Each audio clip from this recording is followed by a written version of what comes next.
Hansı şəhər hələ yuxuda, hansı ümid qalıb qoxuda, hansı küçə azıb dumanda, hansı vaxtı qalan zamanda, hansı qapı bağlı darlarda, hansı izlər itib qarlarda, hansı adam susur kənarda, hansı sevgi yanıb xarlarda,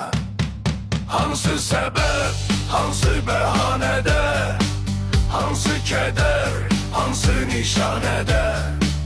hansı sual, hansı cavablarda, hansı sətir, hansı kitablarda, hansı maşın gedir uzağa, hansı yarpaq düşür torpağa, hansı liman baxır sahilə,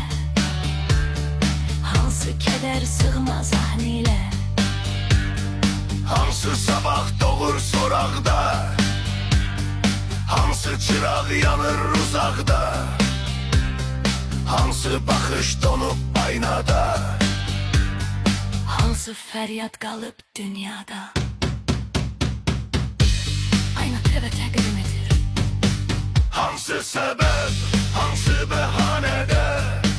hansı kədər, hansı nişanədə,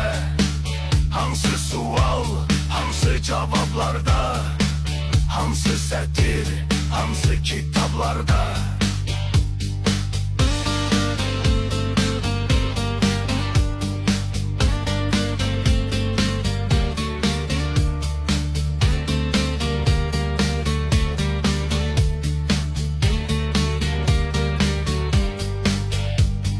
hansı ürək vurur boşluqda, hansı ruhdur sönən xoşluqda,